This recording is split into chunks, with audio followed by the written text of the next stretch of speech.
We can live in peace and friendship side by side in separate nations and separate developments.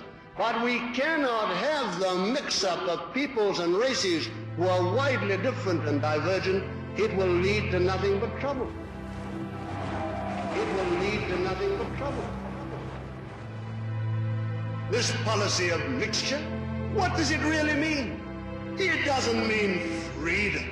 It doesn't mean brotherhood or any of the cant and humbug which is taught.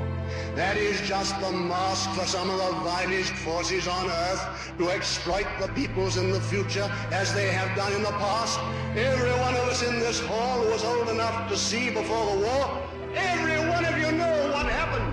How the financial forces in the 30s went into these backward countries, into India within the empire, into Hong Kong, into Japan, into China, and exploited these peoples to produce cheap, sweaty goods which ruined the great industries of Britain and of Europe, which put Lancashire out of business in the cotton trade, Yorkshire out of business in the woolen trade.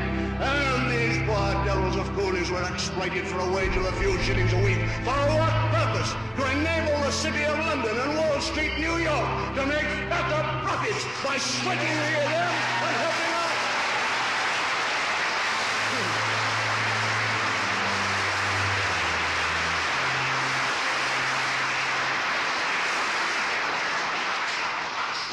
That is why it was done.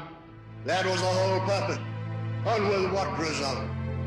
China thrown into the arms of communism.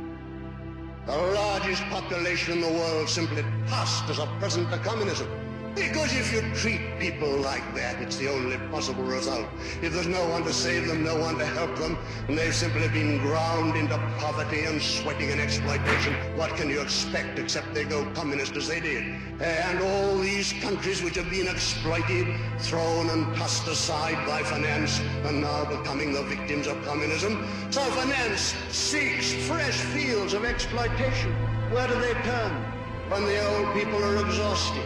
When many a poor laborer has died of consumption and of other horrible diseases in their sweatshops, or when they're exhausted fields of exploitation, where do they turn now? New pastures, new forests, fresh virgin land. And then you erect a Union Jack or another flag of Europe, and under that flag, where you allow these things to happen as we have done in the past, and those poor devils that have been sweated and exploited in Africa, like the other poor devils in China, India, and Japan, a great new field for sweatshops to be opened up, so that these new industries which we're creating in Britain today will be destroyed as the old industries were. Simplified, rationalized machinery with a few white surveyors, and then the masses of cheap-colored labor torn off the land and taken into the sweatshops to work and labor and cough their guts out with tuberculosis until they too are thrown on the scrap heap of the sweatshops. Is that worthy of Britain? Is that to be the future of Europe?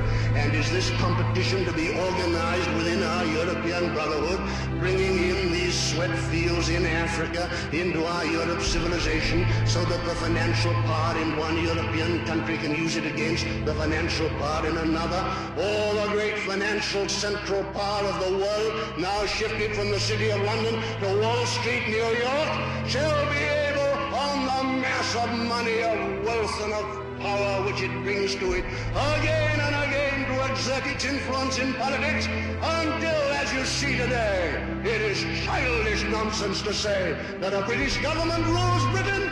It's nothing to do with British government or the British people.